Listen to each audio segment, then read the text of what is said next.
Welcome, everyone. Thank you as you continue to stream in. It's so nice to see you. We are here with Superpower Live, the now live monthly programs that we have after the Superpower Ignite Your Intuitive Intelligence documentary film series. The whole idea of the film series is to help people leave the external sources and start listening inside to their own internal authority to help them navigate and make good life choices that work for everybody.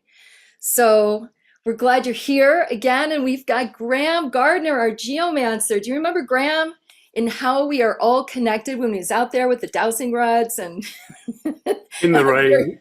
it was a very cold, cold summer day. So we're so glad to have you, Grahame. Would you like to go ahead and introduce yourself further? Sure, okay. Always nice to be with you, Danny. So yeah, my name is Grahame Gardner. I'm past president of the British Society of Dowsers.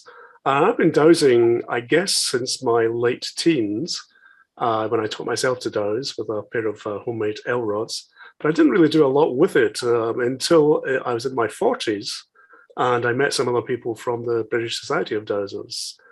This was down in Cornwall. We'd gone down to see the total solar eclipse in 1999. And it was a themed geomancy camp that we were staying at. And there was a whole lot of people from the British Society of Dowsers, including Patrick McManaway, also featured in Superpower, and Sig Lonergan, and a lot of other dowsers. And I'd always been interested in visiting these ancient sites, stone circles, and the old churches, and you're trying to sense the energies of these places.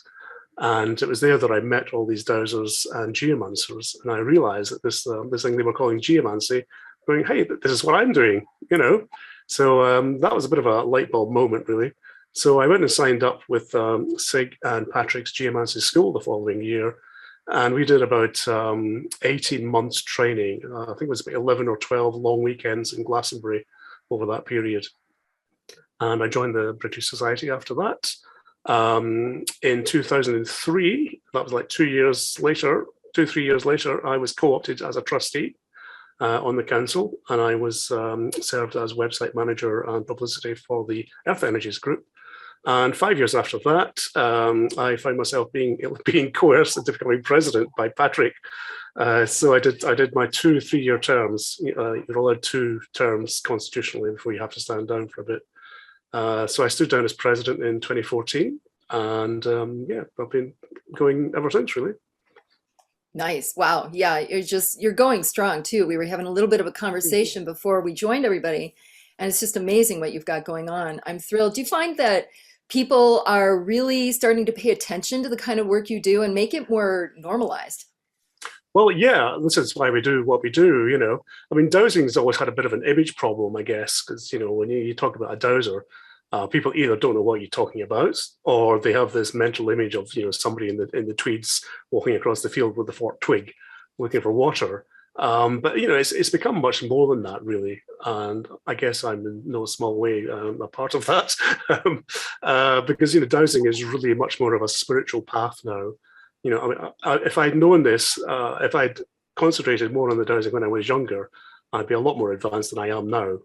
I still consider myself learning, but we're always learning, yeah. I mean, dowsing, I think, is the best thing you can teach anybody to do. It's such an empowering tool to have.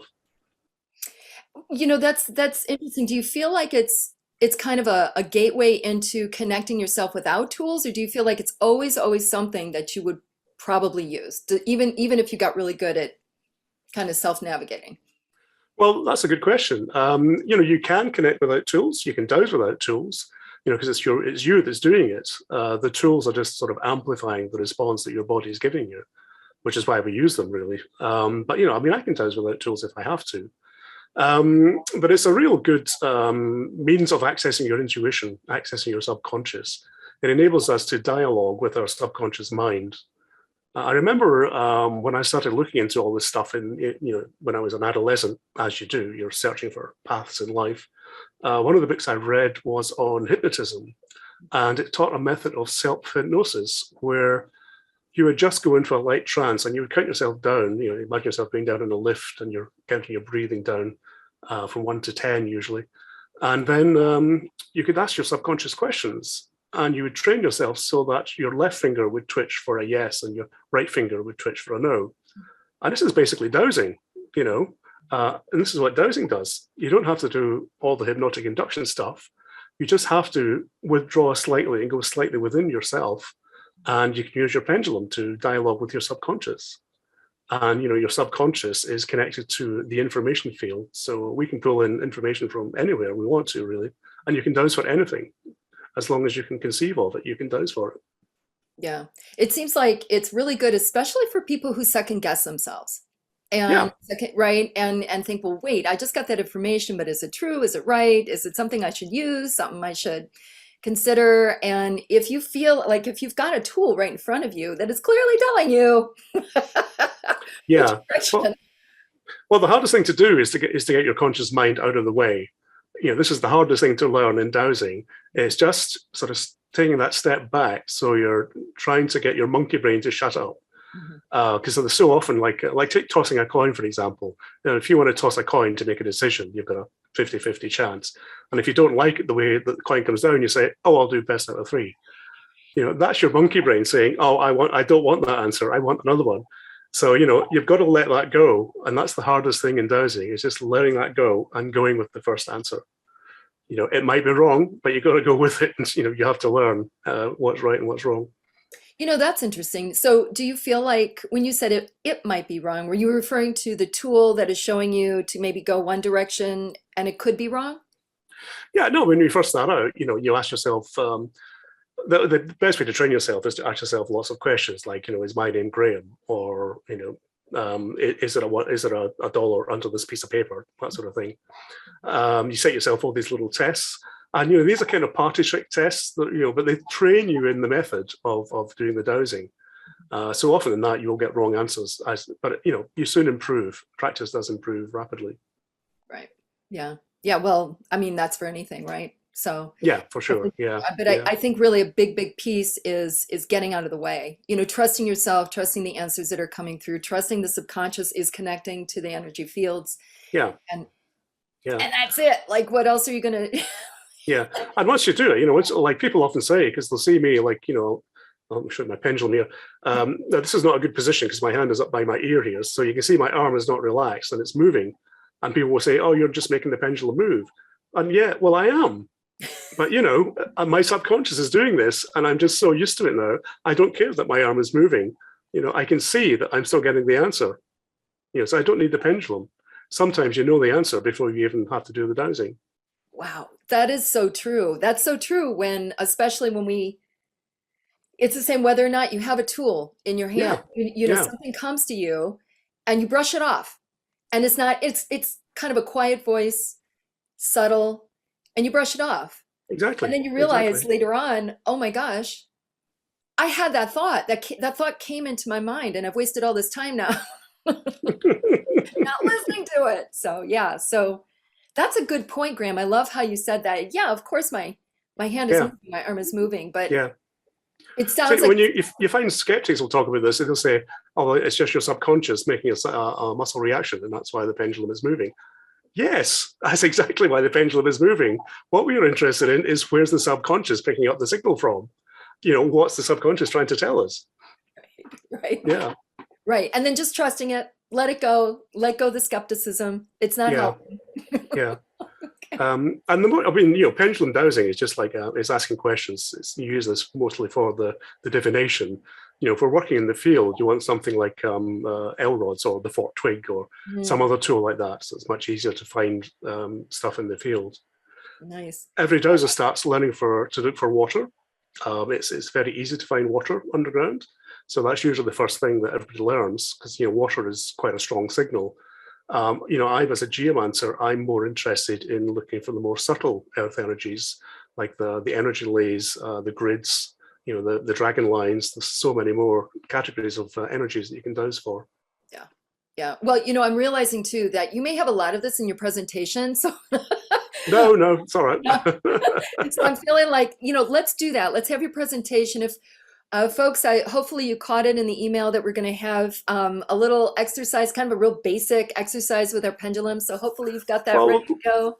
Yeah. let's do a little bit. We haven't really.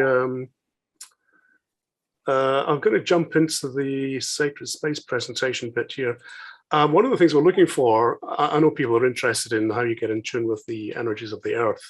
The real basic picture that we work with as dowsers or as geomancers is we have water, which is a very yin energy. It's very sort of draining energy to be spending a lot of time over. And I'm talking about underground water, not like water flowing on the surface here.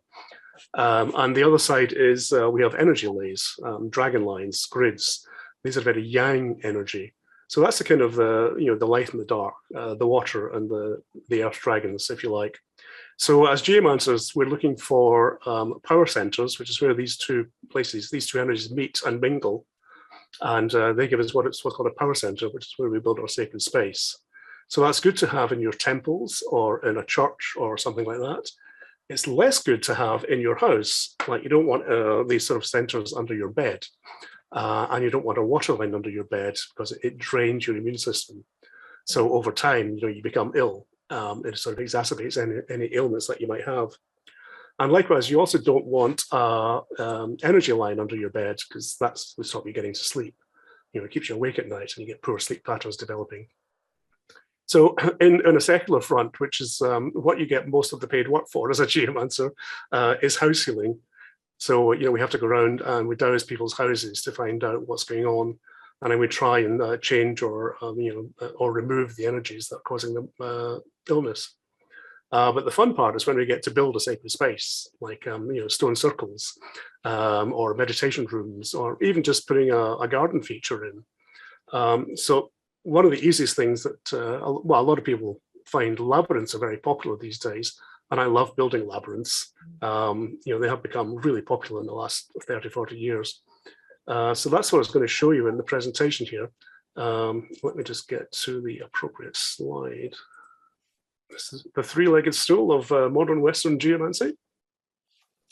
So the three legs of the stool here in geomancy, we have earth energy dowsing, we have sacred geometry, and we have astronomy and astrology. So our modern Western geomantic picture is based on these three legs. So we find a suitable nexus of energies using our dowsing to construct our sacred space. And then we will design the space using sacred geometry, like the old Gothic cathedrals all are built using sacred geometry. And the ratios in geometry and music are all similar mathematically. So having these things constructed to these ratios actually makes the space resonate and enhances the earth energies. We like to bring in the celestial energy by aligning the space to a significant astronomical alignment. And then we might incorporate some astrological date, that's an auspicious date to open the space or do ceremony. So all these things, the more things we can pull into a space, the stronger it becomes. So let's look at some of the few of the labyrinths that I've done here. This is one, the Edinburgh Labyrinth. If anybody lives in Edinburgh, this is in George Square Gardens in the university. And this design here is what's called a Chartres pattern design. It's based on the labyrinth in Chartres Cathedral in France, which is an 11-circuit labyrinth. This is the only surviving example of this labyrinth. There used to be a lot of them in the cathedrals, but they were all taken out by the bishops or the priests who wanted to put chairs down. They didn't want people just walking down the floor all the time. They wanted them to sit down and listen. So most of them were removed, apart from this one in Chartres. And it's covered with chairs most of the time, but they open it up once a week, I think, and also at the summer solstice. So here's the space in Edinburgh. There's a pointer going here. This is the gardens. And this bit here is something they put up for the Edinburgh Festival. Don't worry about that. It's not always there. Now, the architect wanted to put it here originally. This is the site we chose for it. I thought this was quite a good position, but on second looks, the architect decided it was too hilly, it wasn't level enough. So he asked me to change it to over here. So I had to go and then douse a space for this labyrinth over here. And the energies weren't quite as good. We didn't have such a good power center for it. There's a bit more of a close-up. So I'm looking for a space where there's an energy lay crossing and there's water rising under the labyrinth is what I'm looking for in a power center. And we had one of these rising water sources in the trees here where I'm putting the pointer, but not under the labyrinth. However, I had to go with this. This was, I had no choice in where to put it really. So I thought, well, we'll just have to hope things sort themselves out. So in looking for alignments for the labyrinth, I looked around the whole square. I did this panoramic picture here. And as you can see, it's all surrounded by buildings. The only spot that wasn't was this corner here in the south. And you can just see, this is a hill, you can just see in the distance there. And I worked out that the winter solstice sun would roll down that hill and set behind this building. So that was just perfect. So I wanted to align the labyrinth to that direction. I also knew in this area that there was a lay coming through here. This is a lay I knew about, which is coming through from Glasgow, running to Arthur's Seat in Edinburgh. So that was the alignment I had towards the winter solstice sunset. I put this lay on the center. These were the water lines that I had dowsed, so not quite in the center, and the blind spring is over here. But one of the strange things about labyrinths is that they do call in energy. Any sacred space will call in these energies after a while. So I knew that the blind spring would be moving into the labyrinth after a few months of use. So that's what we went for. I gave this to the architect, said, okay, that's the alignment. We did the ceremony, put the stake in the center, and I lined up the axis. And then I went away for a couple of weeks. And when I came back, the architect had apparently lost the stakes. Somebody had taken them out. And so he just aligned it north-south. He'd forgotten about this. He just put it straight on and off the path, which is fine, I guess. If you can't think of anything better to do it north-south. But this energy lay, just very quickly, I'll run through one here, comes through from the hills above Glasgow, running through to Arthur's Seat in Edinburgh over here. And this is in Google Earth here, and this is the alignment as it comes through Google Earth. I didn't know this because I hadn't done this alignment in Google Earth, but when I did plot it in Google Earth, it goes right through the center of the labyrinth. So I only found that out a couple of years afterwards when Google Earth was at a suitable stage that I could do this. So that was pretty good. And here's the finished labyrinth and the opening ceremony. So here's another one.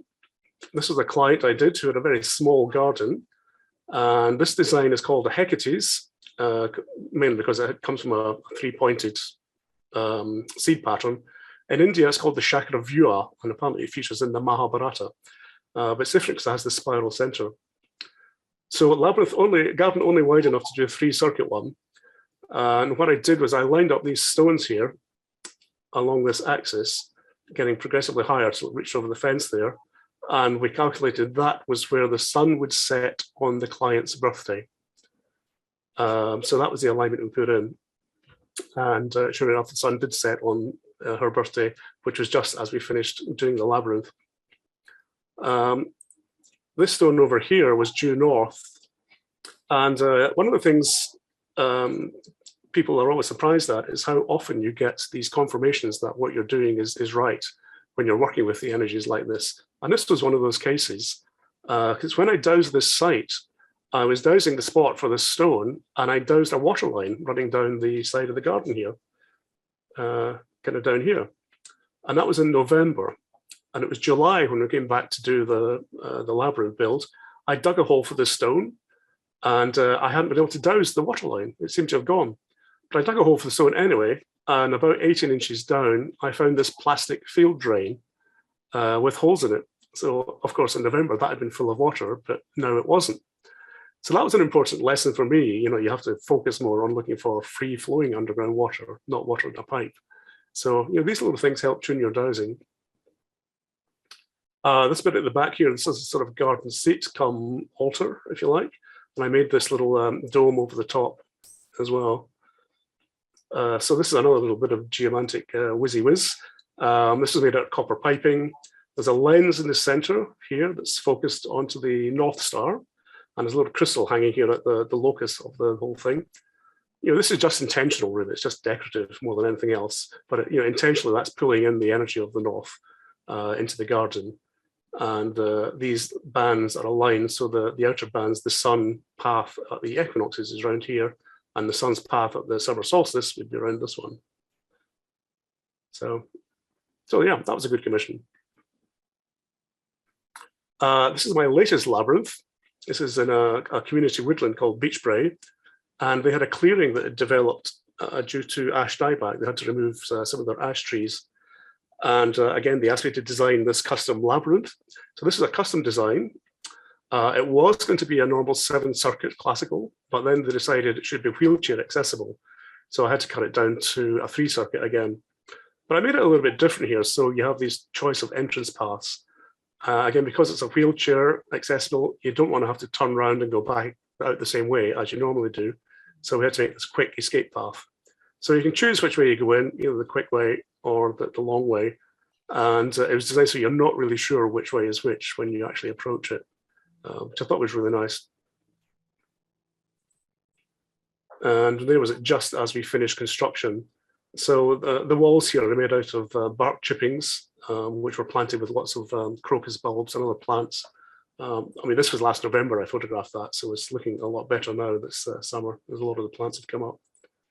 And there was the opening ceremony. And the alignment here is to sunrise on Samhain or Halloween.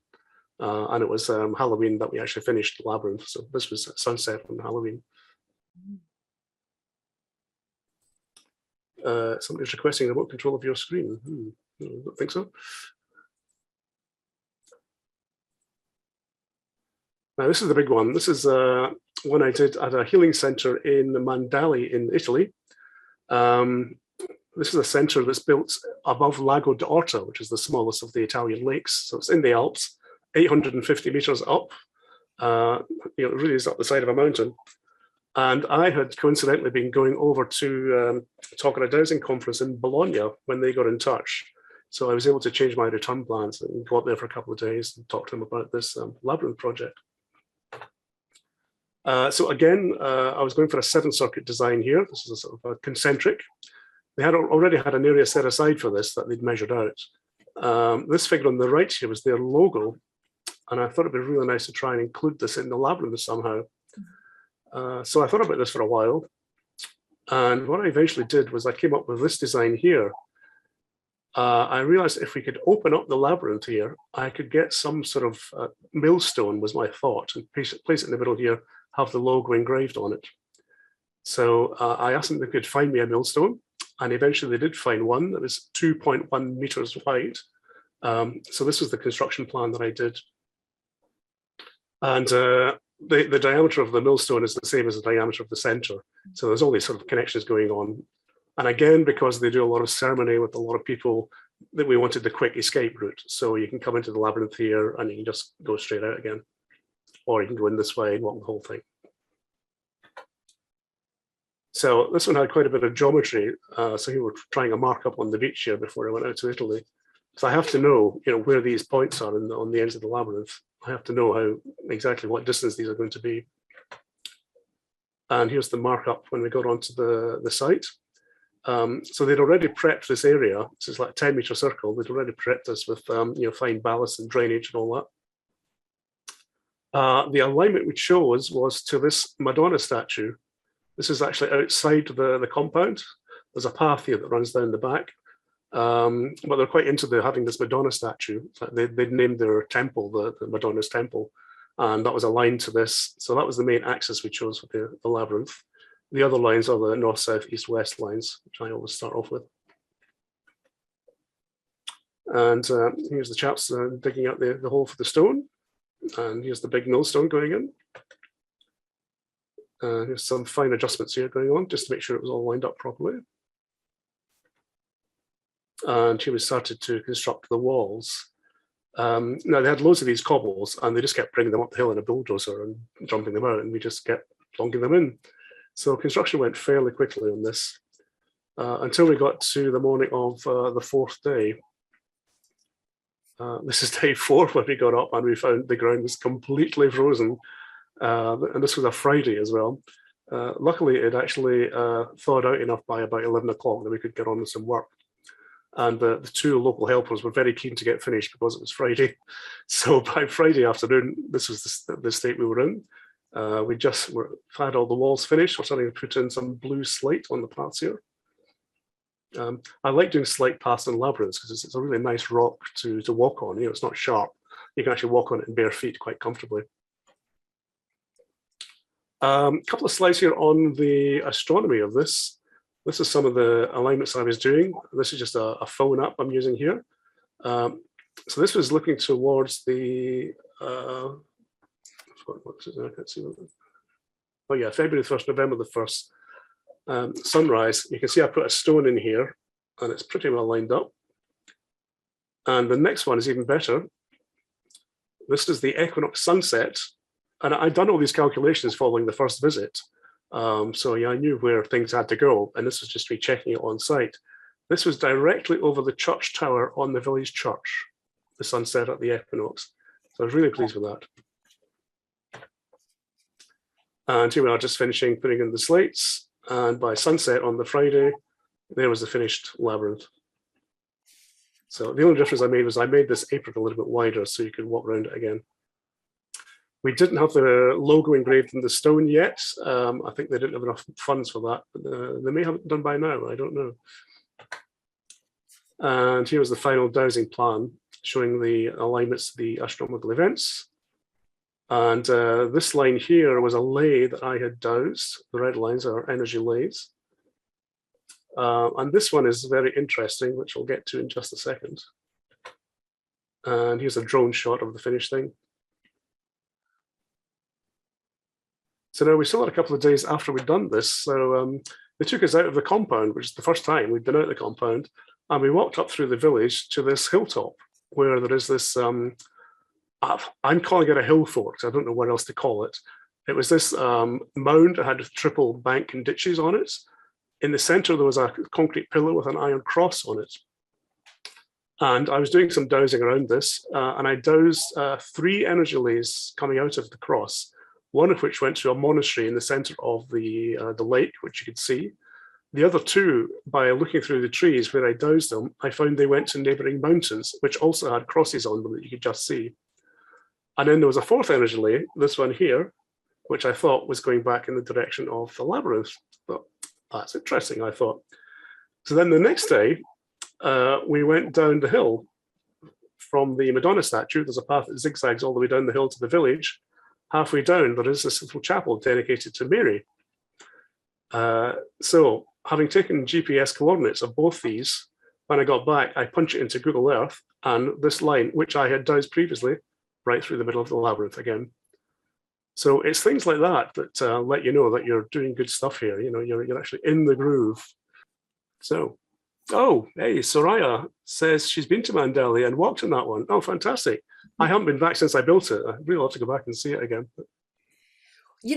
Graham, it seems like there's a lot involved with creating this. And if we were to pull it back a little bit and start thinking about, thinking about even the sacred spaces we might have already created for ourselves, it might be small in our homes, in a corner or something. Like, how do we begin to know that maybe that spot is or is not really the best spot to have such a sacred space? Well, I mean, a lot of people are sort of naturally sensitive to these energies. They can sort of feel their way, really.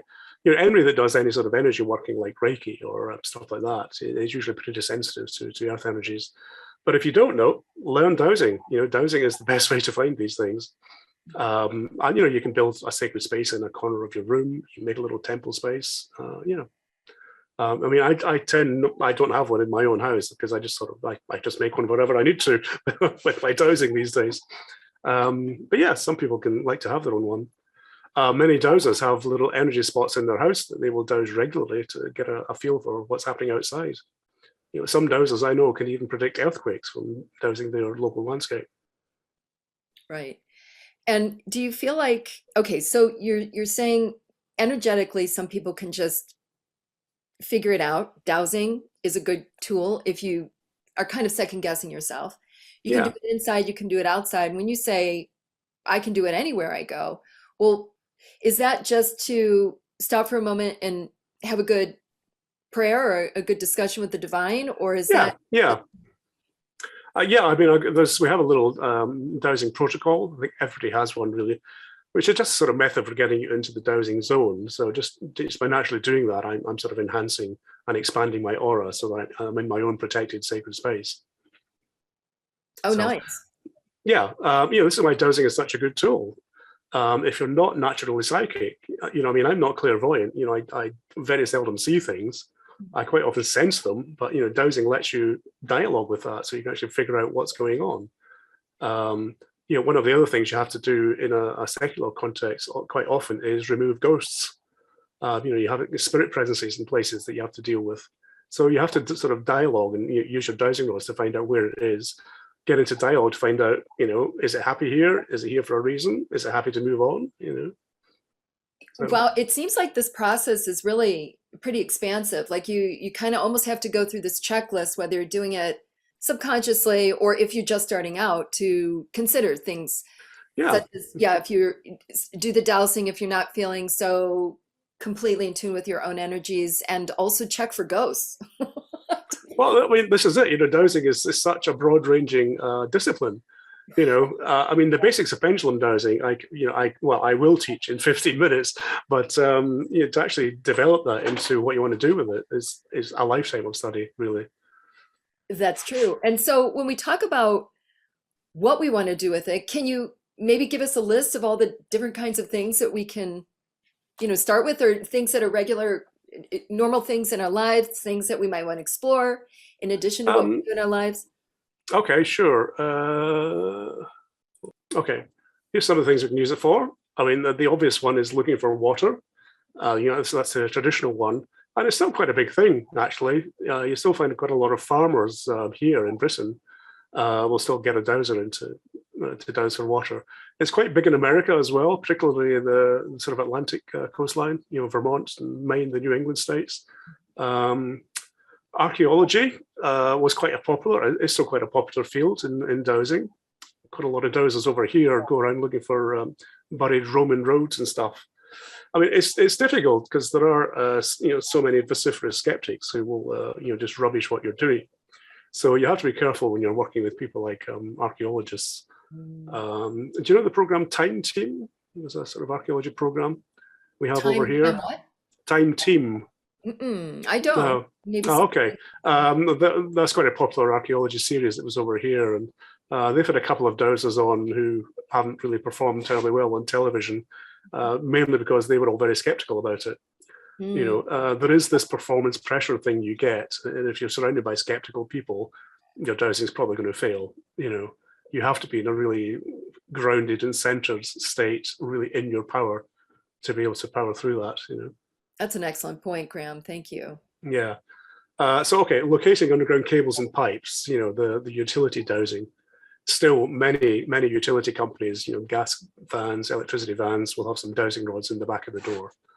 There are a lot of conditions where the electronic equipment just doesn't work, or it's quicker just to get out the dowsing rods. So, especially the older guys, you still see them doing that. Plotting earth energy lines, is my main thing. Moving on lost or unhelpful entities, or ghost busting. We can check our aura, we can check the human energy fields. We can change energy fields. We can move things from detrimental to beneficial just for using our dowsing, just applying some healing techniques. Pretty much anything you can think of, you can dowse for. That's something that I wasn't completely clear on. So say somebody buys a new plot of land, and Mhm. we had you, Graham, come on and, and say, ooh, you got some issues here with this new land of yours.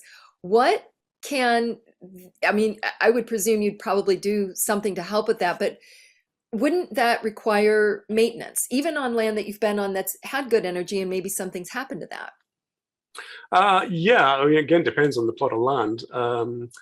And also depends what's going on in the neighborhoods. Mm, Usually when the energies get disturbed, it's something that's going on that's not on your plot of land. Like they might be digging up the road outside, or somebody's been doing some dark magic ritual in the woods or something. It can be lots of things like that. But yeah, you need to, if you're working with energies on your own land, you do need to know how to maintain it, really. yeah, that's a great, well, I mean, I feel like that's a good segue for us for you to help us begin to learn how to do that. Okay. Oh, actually, let's just go on to the next slide. Oh, sure. Okay. So we need to be, for a good state of dowsing, you need to be alert. So you can't douse when you're tired or if you're not feeling well. Often I've had to, put off clients because I've just not been feeling up to it really. You have to be confident that you're going to find what you need to find. You have to be grounded, so maintain your own power center, your own center of being, and you have to be hydrated. There's no point in doing dowsing if you're dehydrated. You really have to be in a good state and calm. Take a few deep breaths, and make sure you're relaxed. So shake your shoulders, don't tense your arms up, and most importantly, you have to be unattached. You don't know what the answer is, and you don't care what it is. You just know that you need to find the answer. That's the hardest thing in dowsing, is just to get that conscious part of your brain to shut up and let your subconscious come through with the answer. So this picture actually is me dowsing with a reporter from a local newspaper here. That was her first reaction when she got the rods to cross. She was thrilled to bits. So anything that moves can be a dowsing tool. So we can have pendulums, we can have our L rods, bobbers, Y rods, or the fork twig, the orometer, even your fingers, or it can be a twitch in your toe. These bodily signals come through, and this is how you know that you don't need the tool. You'll get some reaction in your body, and you'll learn to pay attention to these. This is how you can dowse when you don't have tools. However, it is always good, especially when you're doing any sort of energy dowsing, it is good to have the tool because it does keep you focused and in the real world. So you're not actually getting into a sort of trance state where you're channeling, or you're not contacting any spirits directly. You've got this sort of intermediate grounding tool of the pendulum, which keeps you focused. And the tools are just amplifying your subconscious stimulus. That raises a question too, because I know some of us are really very vulnerable to allowing spirits to interfere with our own energies, to enter our bodies, to leave when they want, and that's a problem. I've heard echoed in the audience as well, and since we've been doing this. And I wonder, my question is could some sort of a tool help with that issue? Well, this is why we have a dowsing protocol. Okay. You go through a little checklist at the start. Am I safe to be doing this now? We'll do a little bit of this as we go. Let's just carry on with the presentation here. Some deviceless methods or body dowsing. You can rub your fingers together. This is quite good when you're driving and you forgot to bring your sat nav. You can just dowse. I quite often dowse if the traffic conditions are bad. Would I be quicker to get to the motorway if I turn right at this junction? And if if it sticks, then that's your yes, and if it doesn't stick, that's your no response. Some people do like that, so that's in the right-hand picture. We can also do chain links. So if you just link your fingers together like that, and if it sticks, it's yes. If it comes apart, that's your no. You can do the whole body sway. This is good in the supermarket. If you're looking at some vegetable, you're saying, will this vegetable enhance my nutritional needs? If you lean towards it slightly, then you know it's beneficial for you. And if you lean away from it, you know it's not for you. Obviously, you don't want to lean too far because people think you're about to faint, but you can direct sensing with your hands. I can use my forearms just as L rods, and you just see your arms crossing. This picture here is a famous dowser called Lester Gattaker, who quite famously just used his hands. And if you've seen the picture of the water diviner with Russell Crowe, Russell actually does that. He actually rubs the palm of his hand with his thumb in the movie, and he learned dowsing from his dad. I know Russell Crowe is a dowser, so that I think is where he got that from. So there's all these methods. Blinking, some people just can train themselves to have a particular blink. They know that's the dowsing response. Any unusual bodily sensations, like I quite often will find my feet get warm when I'm standing on an energy line. But if it's a water line, I feel that more in my stomach. So you learn to recognize these things. So are we ready to learn some more dowsing? Yes. Okay. So programming our basic reactions, if everybody gets your pendulum out. Now, I like to hold my pendulum in my dominant hand, but it doesn't really matter. I can do it in either hand. And it's good to just have a minimum contact. So between thumb and forefinger is good, really. You don't want it hanging over the end of your finger because that kind of slows down the string a little bit. Okay. And, I like 2 or 3 inches of string. If you have a longer one, it's going to take longer to react. So, if you're asking questions, you don't want to be hanging about. You want a quick answer. That's also why I start the pendulum swinging towards and away from me. And we say this is our search position. So it's oscillating back and forth. So I would just mentally ask your pendulum, please show me my yes response. I see mine's already going. Mine goes clockwise for that.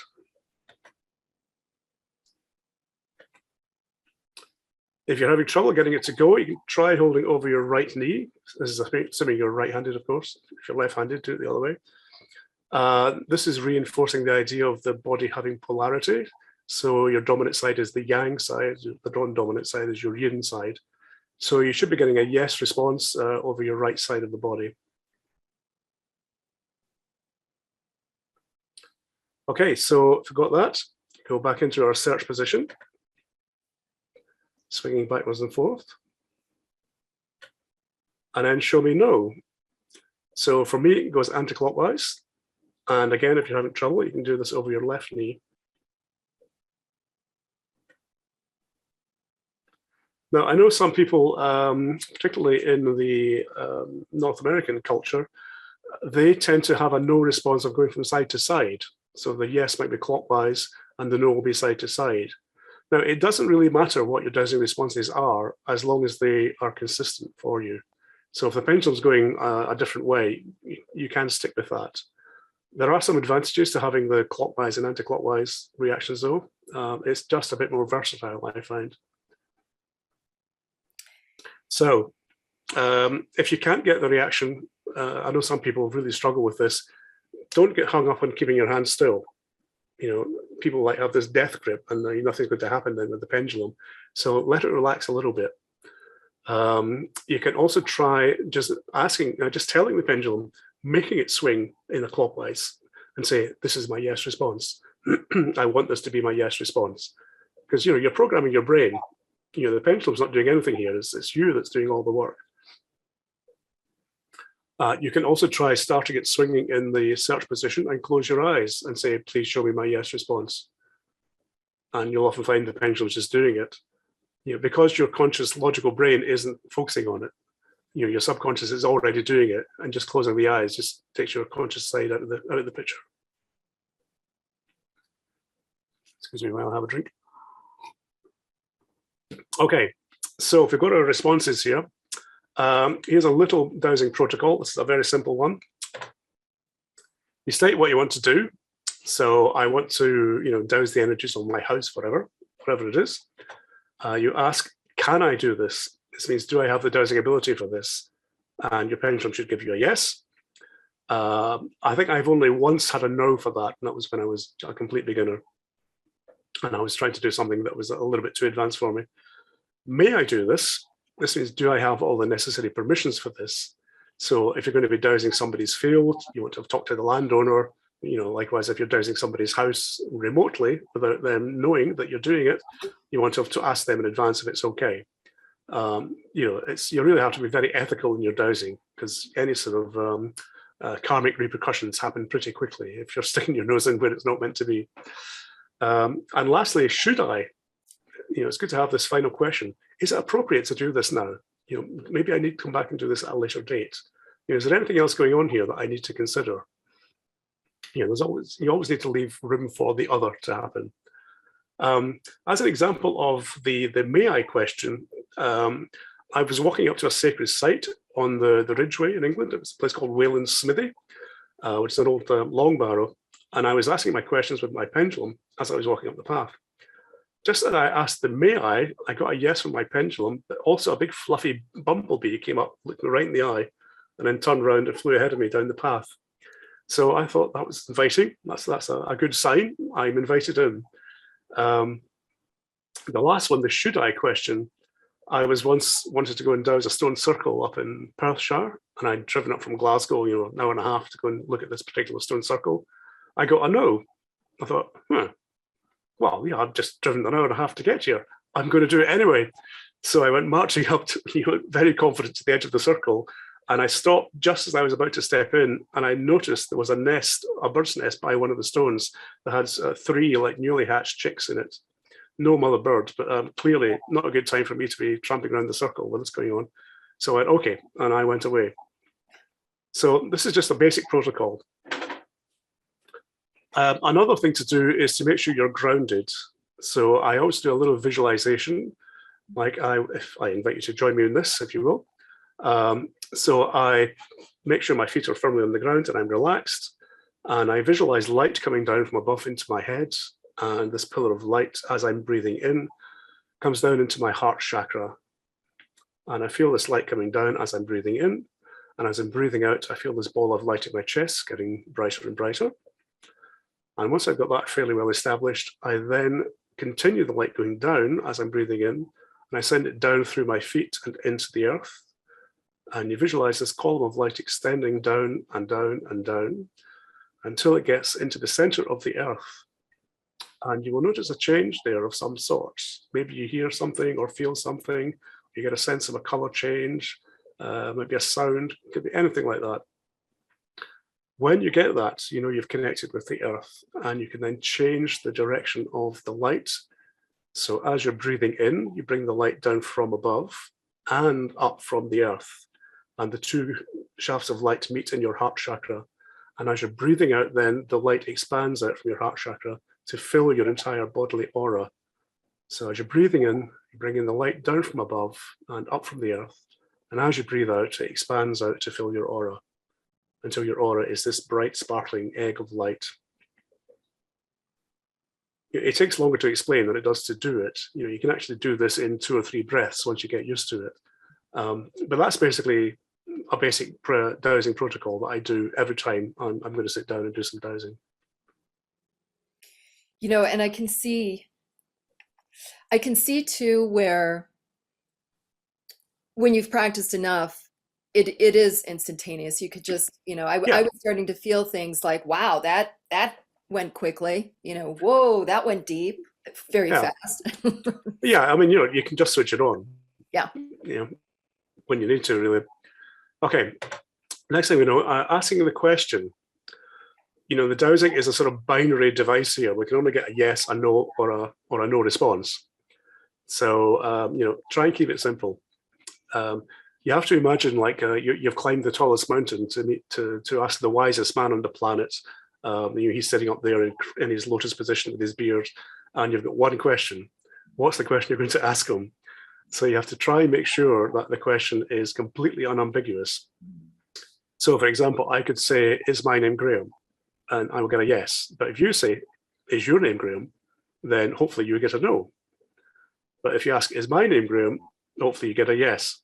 So, it depends exactly how you phrase the question. Are you talking about me? Are you talking about you? You see what I mean? Yeah, definitely. Okay. And I can also tell too how you really need to stay focused on what's going on in front of you rather than being concerned with, something that happens later in the day or something that happened yesterday. Yeah. It requires an immense amount of mental focus. It's actually very tiring dowsing. I mean, I can't see more than one client a day, really, if I'm doing a house. It's a full day's work. You're usually on the site for about 3 or 4 hours, and then there's the getting there and getting back again. There's all the advanced work you have to do beforehand and the paperwork afterwards. It's a good solid day's work. And if you're going around looking at sites, 3 or 4 stone circles a day, I'm done. I'm ready for my bed. So. Yeah. And then what do you do to help yourself recharge? Is it just simply sleep, or is there something else that you might? Yeah, it's important to ground yourself after you've been dowsing. So if you've been to a client, you need to sit down, have a cup of tea or a biscuit or something, some food, drink some water, just to bring you back into your physical body, because you're a little bit kind of spaced by the end of it. You know, you're still in the dowsing mode at that point. You need to bring yourself back into your body. You know, I'm curious, do you ever wake up the next day and feel a residual from the day before?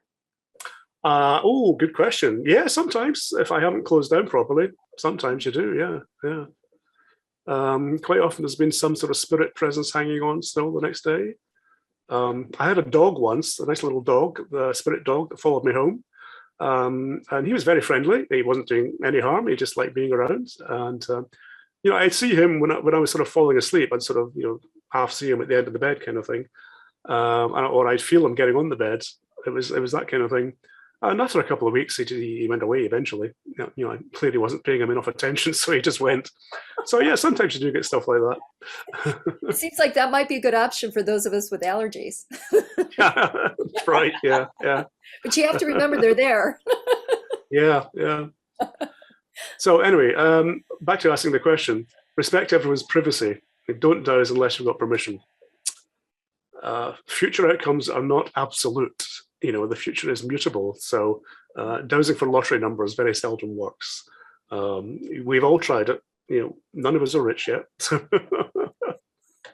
And don't project. Always go with the first answer, even if it's not what you expected. So otherwise, you will get the answer you expect. It's back to that best out of 3 coin toss number. So wait a minute, Graham, are you saying that if you have an expectation, you're going to get that answer, even though Well, it's if you have an expectation, you're probably going to get that answer. even That's though it because may not be the right answer for you? it's that thing about getting your conscious mind out of the way. Good to remember. Good to remember, yeah. Yeah, it's hard sometimes, you know. If you're expecting to find something, you will probably find it. So, you know, you have to be completely impartial with your dowsing about what you're finding. You know, especially if the client tells you, "Oh, I think there's something," you know, you're bound to find that. You know, that's why I try not to get too much information in advance from clients. Obviously, I like to know what the problem is, you know, what their concerns are, but I don't want them telling me about, you know, the ghost of Mrs. So and so that they keep seeing, or you know, whatever is going on. I don't want to know that. So some people give you too much detail.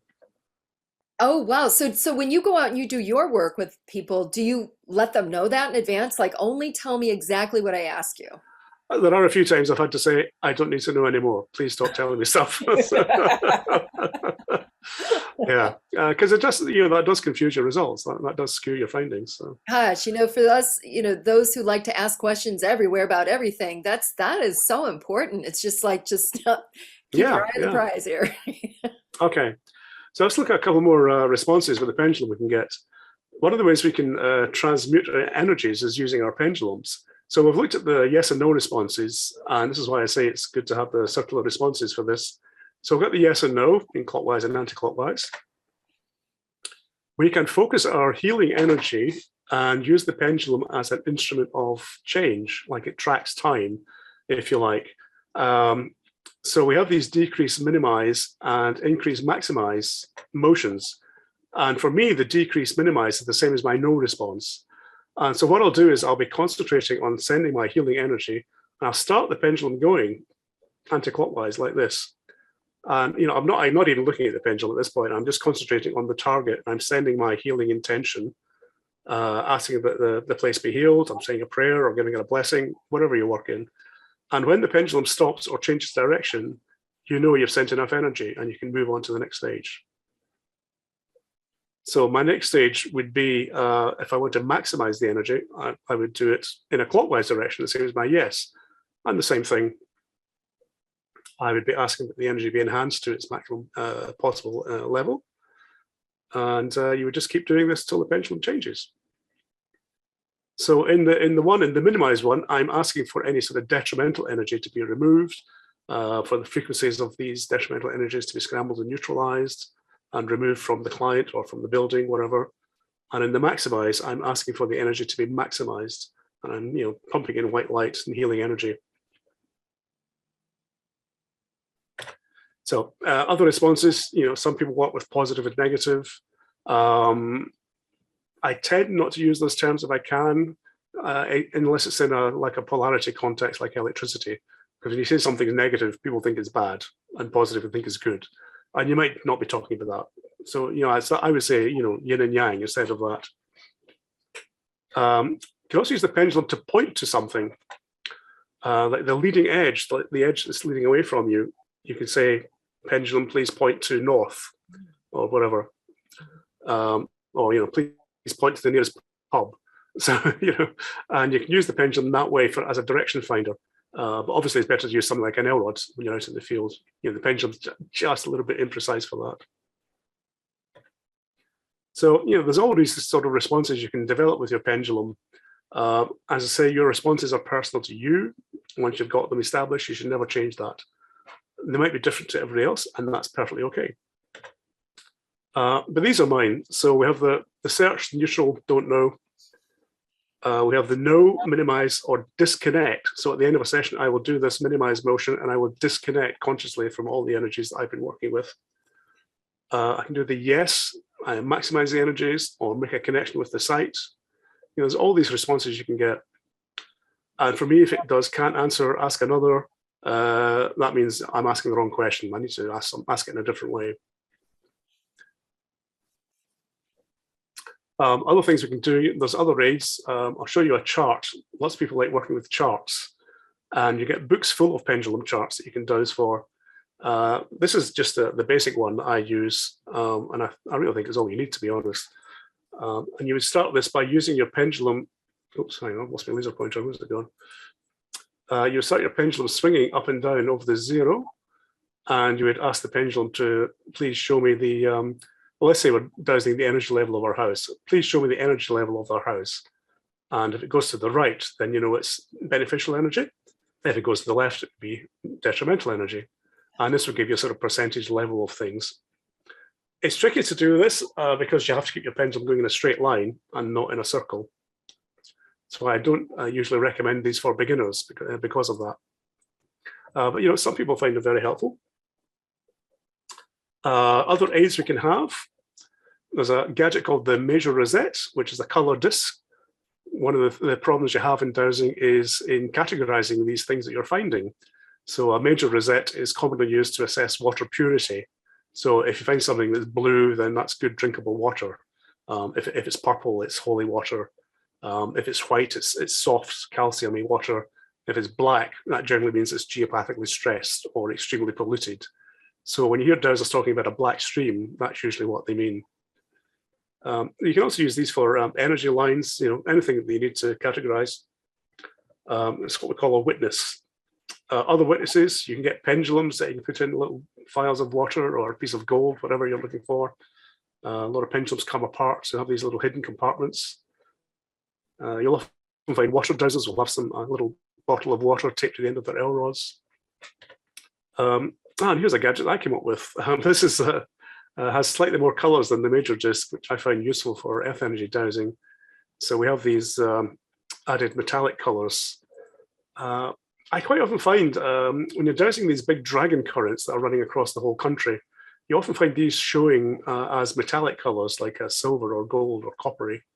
And a lot of people seem to find this, so especially people who are actually clairvoyant. So that's why I included those. And there's a few other colors, just give you some more options. And we have the pendulum chart in the middle. Nice.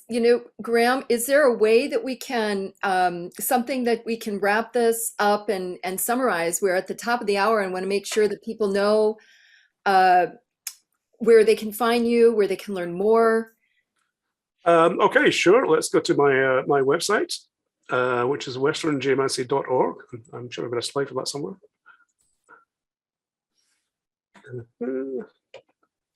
Is that really the top there? Wow, it doesn't time fly. I know. I could have sat here all day. I just, but I promised everybody, during their whatever time they're taking out, that this will be the set time. So this is the website, westerngeomancy.org. I can't find the other slide now. Where's it going? There we are. Here's just the tagline. Here are my books that I have written. You can get these from my website. Dowsing Magic Books 1 and 2 are beginners and intermediates. Dowsing Magic Book 2 is one that I wrote in lockdown. Dowsing with Sigils is a really magically inclined workbook on using the dowsing techniques that we have just been discussing, actually. Mm. And just kill that slide there. Hang on. Healing Sick Houses. This is one I was asked to do again. The Roy and Ann Proctor wrote this book 20 years ago in 2000. And it was one of the main source books we had when I was doing my geomancy training. And they asked me if I would republish it this year because it's been out of print. So this is another lockdown project for me. So we updated that, I edited it and produced the new edition. Here's the Gardner Rosette, which you can get from me. And let's just cut to the end slide. Oh, Grahame, this has been an awesome presentation. Thank you so much. We learned so much. I know other folks are a little bit more advanced and they're probably very ready to take some of your more advanced classes. So you're just a wealth of information, and there's so many directions we could go and so much to study. So thank you so much for being here and opening up the possibilities to our audience. You're so welcome. I love sharing about dowsing with people because it is, the best tool you can possibly learn. It's our birthright technology. We're all born with this ability, and we lose it as we get educated. So I'm happy to be giving it back to people. Good. If people want to come and study, you can find links on my website. I'm doing an advanced course at the end of July. I'm also going to be appearing at the West Coast Dowsing Conference in Santa Cruz over the 4th of July weekend, where I'm giving a talk, and I have a day workshop on Monday, half-day workshop on Monday the 5th on space clearing. Both the conference and the workshop you can watch online. So if you go to dowserswestcoast.org, I think it is, you can find the sign-up details for that. Beautiful. Thank you. Thank you so much. All right. So we'll see you next month, everybody. And thank you again, Grahame. I'm so glad to know you. And I'm so glad you're here. So always a pleasure, Danny. Great talking to you. we'll see you.